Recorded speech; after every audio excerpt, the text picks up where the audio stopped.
Happy Wino Friday, everybody. Coming here from Wino Friday Central in beautiful Clearwater, Florida. Sitting here with Mr. Bernie and Mr. Max. And certainly want to wish everybody a happy Friday. We hope that you've had a great week and look forward to spending the weekend with family and friends and enjoying that special time together.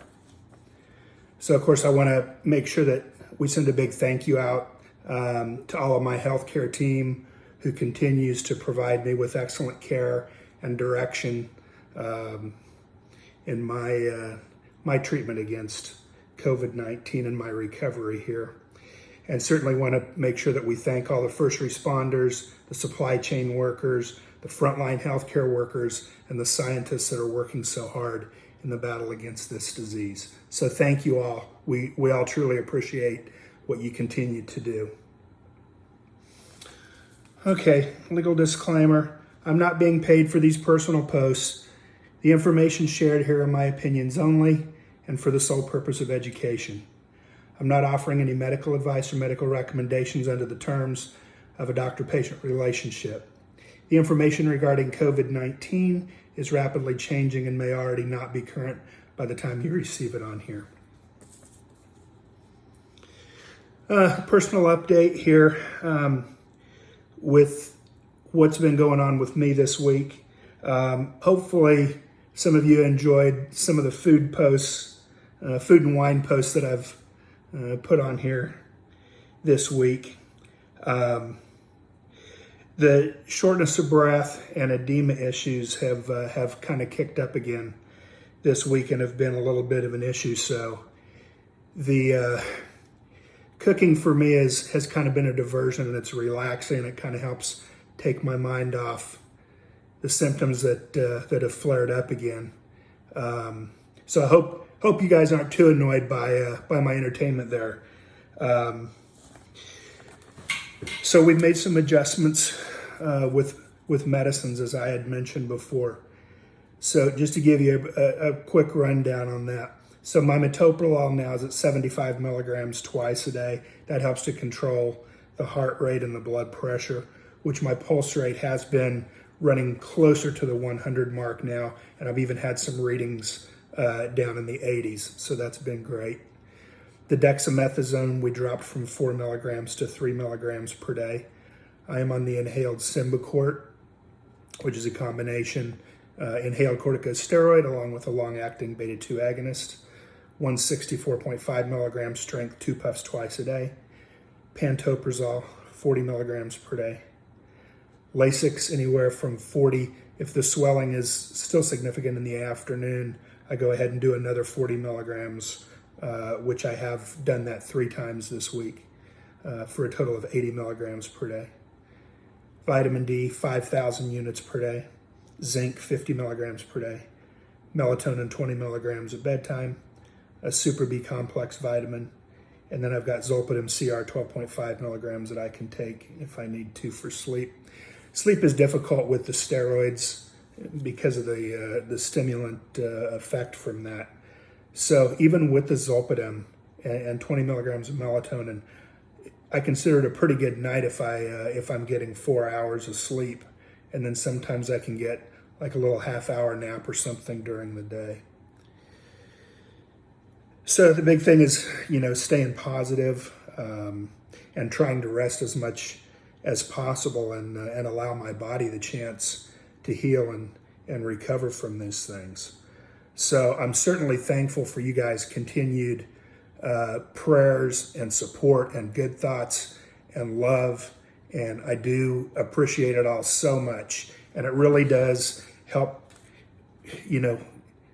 weeks like this or the days like this when you can kind of get frustrated and get down. And I get all of you guys' messages and I feel this energy from you guys. And it really does make a big difference to me.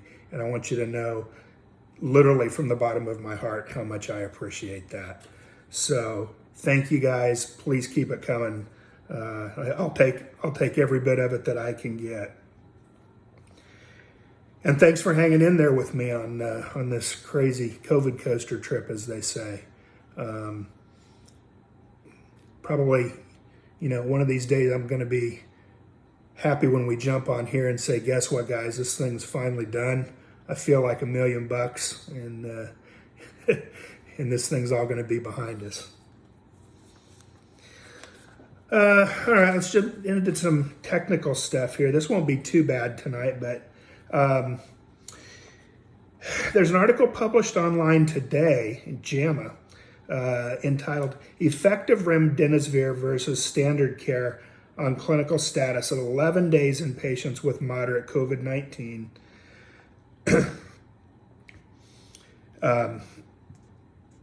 This was a pretty interesting study. And of course, I did receive the 5-day remdesivir infusion when I was in Morton Plant. These were in patients who did not need ventilation but did require oxygen support in the hospital. So they were quite ill. Remdesivir is administered IV, so it's limited to hospital use right now. You do have to monitor liver enzymes because although it's kind of a rare and unusual side effect, there can be liver toxicity. So you do have to monitor those liver enzymes.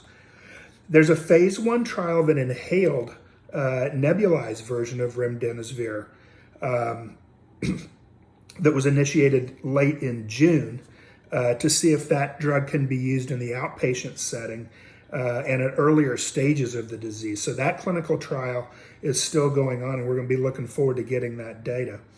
And again, the FDA, the question keeps coming up about hydroxychloroquine. The FDA has advised against the use of remdesivir in combination with hydroxychloroquine. So the treatment is remdesivir by itself, 5-day infusion.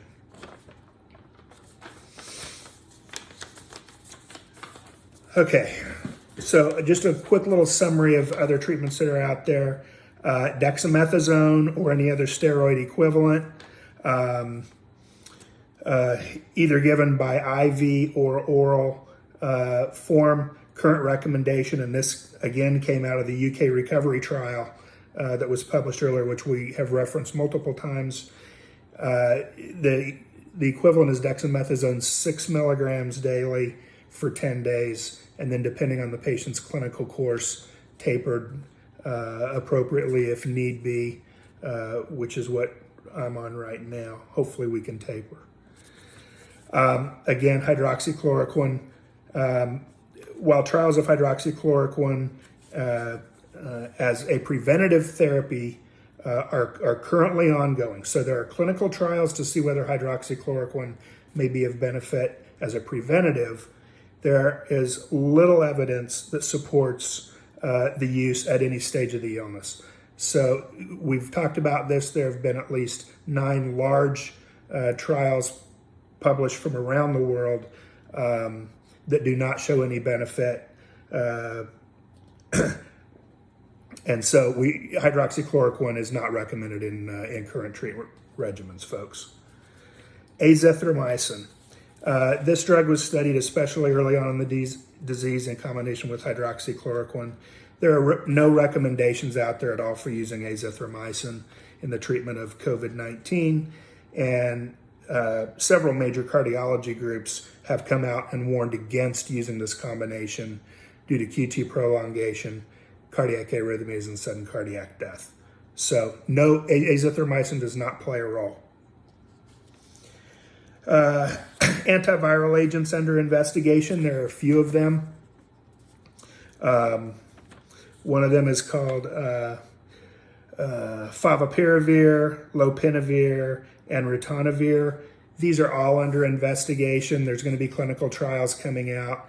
Again, we keep saying we have to follow the science. It'll be interesting to see if some of these antiviral agents will become standard of care therapy once we get the data. So that's something we just have to wait for clinical trials. Convalescent plasma. Of course, I've been encouraging patients to go do this. As more data is coming out with this, we're getting mixed results.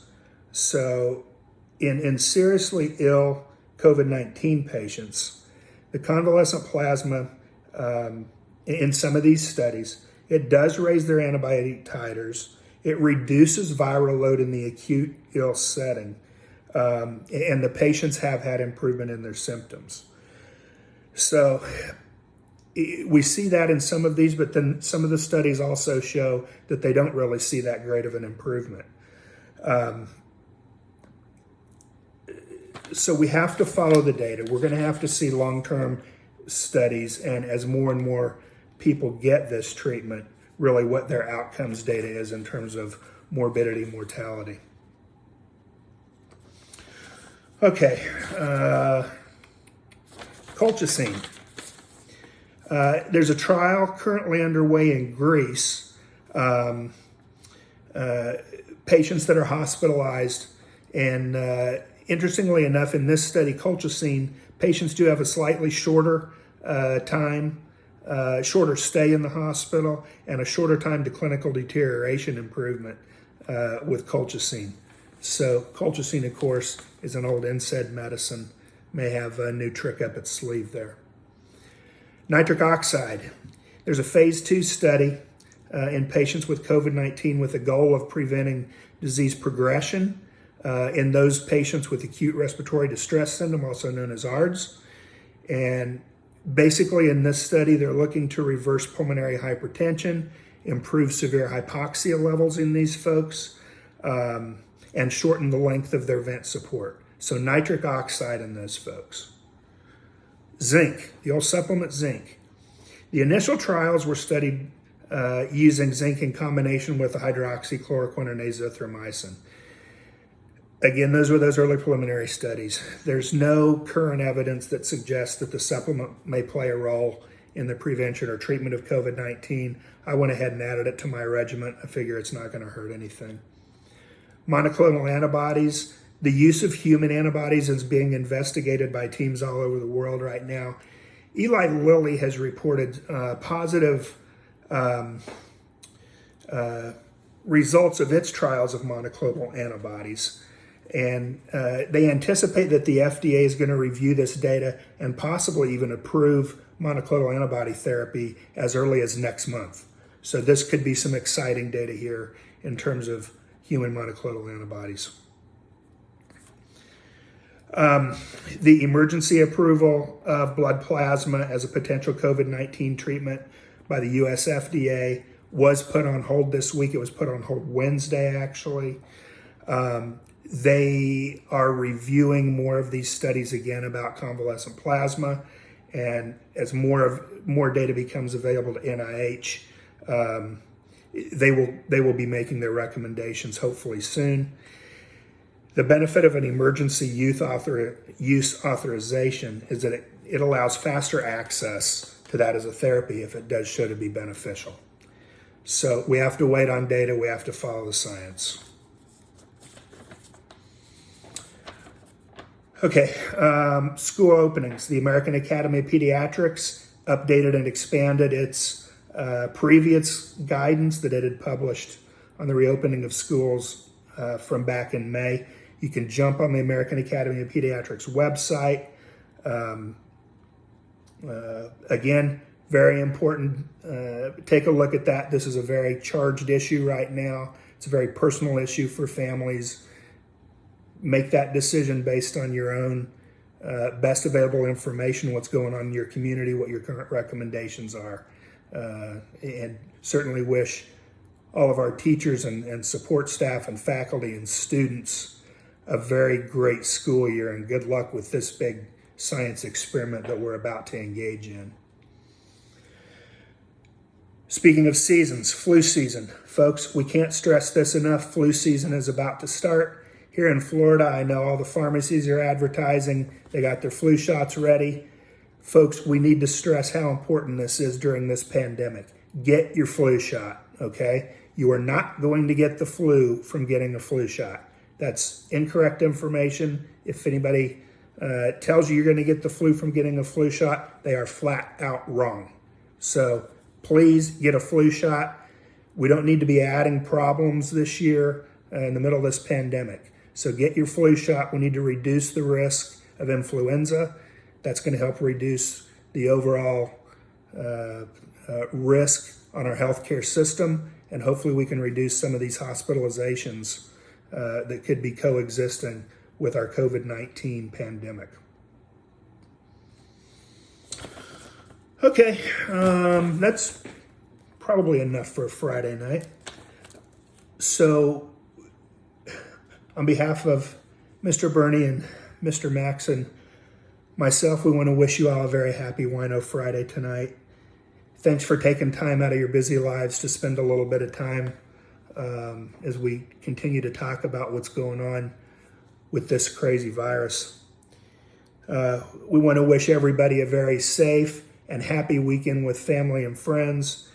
Down here in Florida, we're going to be keeping an eye on Tropical Storm Laura, tropical depression also that's sitting out there by Mexico. Looks like we might have a couple of them brewing up here in the Gulf of Mexico. So we'll be keeping an eye on that and getting ready to take care of whatever we need to do down here.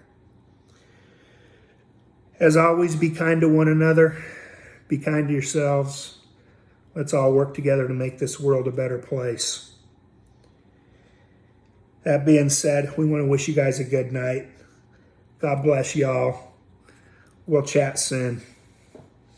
Have a great weekend. Thanks again for spending some time with us. Take care, everybody. Have a great night. Bye-bye.